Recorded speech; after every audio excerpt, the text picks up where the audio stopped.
Buenas. Hoy vamos a hablar acerca del neoliberalismo. Pero para empezar a hablar acerca del neoliberalismo, ocupamos hablar acerca de la desigualdad. La desigualdad, según las Naciones Unidas, es que no se trata solo de la riqueza, el patrimonio neto o de los ingresos, el sueldo bruto. También puede abarcar la expectativa de vida, la facilidad que tienen las personas para acceder a los servicios de salud, la educación de calidad o los servicios públicos. Hay desigualdades entre todos los géneros y entre todos los grupos sociales.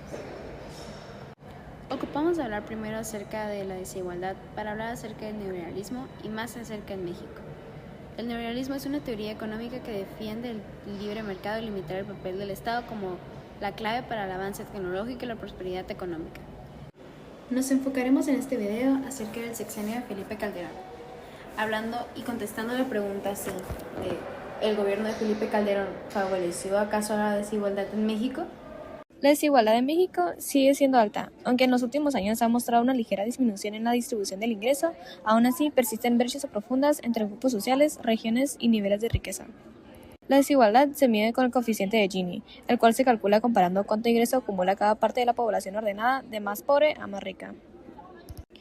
En 2024, el coeficiente de Gini se ubicó, según el INEGI, en 0.391, el menor nivel desde que existen registros de la distribución de ingreso nacional.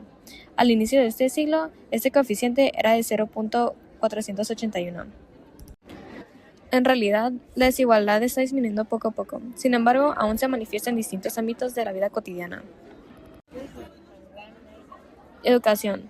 Mientras que en grandes ciudades existen escuelas con tecnología avanzada y docentes altamente capacitados, un estudio del Instituto Mexicano para la Competitividad, IMCO, indica que la mitad de los estudiantes que no logran acceder a la educación formal pertenecen a algún grupo desfavorecido, tales como las comunidades indígenas, personas con discapacidad, población rural y afrodescendiente.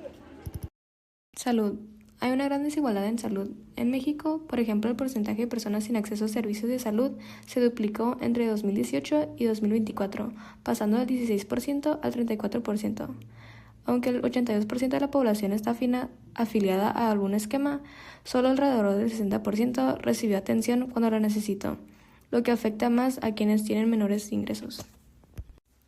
Ingreso y empleo. En 2025, la desigualdad laboral en México sigue siendo alta, con 54.8% de los trabajadores en la informalidad y un ingreso promedio mensual de 7.596 pesos, por muy debajo de lo necesario para muchas familias.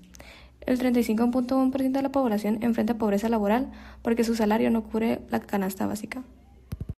En México, el 37.5% de la población joven se encontraba en situación de pobreza en 2022.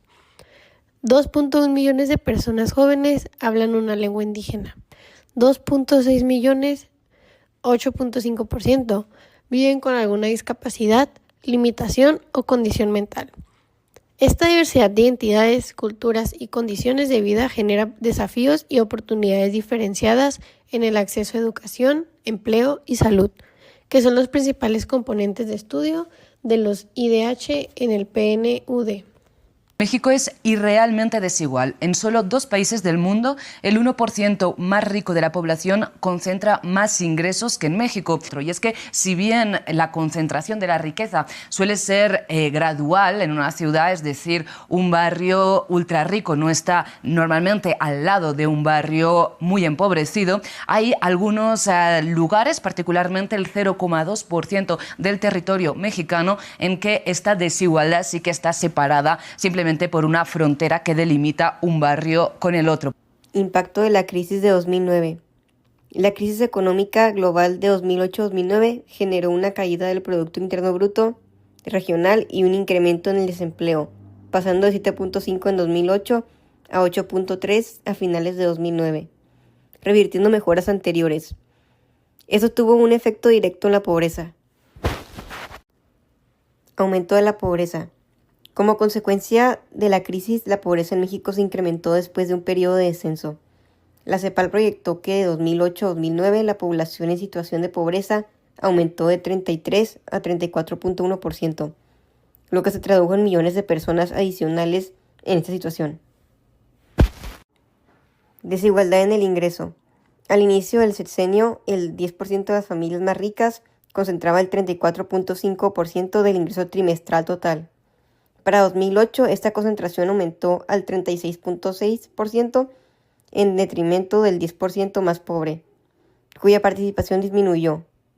Eso sugiere un agravamiento de la brecha en los primeros años. El coeficiente de Gini, que es la medida de desigualdad, mostró ligeras variaciones, aunque hubo años de reducción en general. La desigualdad entre lo más rico y lo más pobre siguió siendo alta. Algunos análisis indican que el grupo de menores ingresos y la clase media perdieron proporcionalmente menos que los grupos más ricos durante la crisis, lo que pudo haber provocado una reducción marginal de la desigualdad entre 2008 y 2010. Las noticias y análisis de la época y posteriores reflejan la controversia sobre el manejo de la desigualdad durante el sexenio de Calderón. Por ejemplo, un reporte del Banco Mundial posterior al sexenio señaló que el incremento de desigualdad en los ingresos en los municipios mexicanos desde que Calderón inició la guerra contra las drogas en 2007 se correlacionó con el crecimiento de la tasa de homicidios. Esto liga la desigualdad con la inseguridad. Hubieron contradicciones en cifras. El propio presidente Calderón llegó a refutar las cifras sobre el agravamiento de la desigualdad en 2011, citando datos del OCDE para argumentar que la desigualdad había bajado entre 2000 y 2010, aunque la OCDE reportaba que el ingreso medio del 10% más rico era 26 veces mayor que el del 10% más pobre.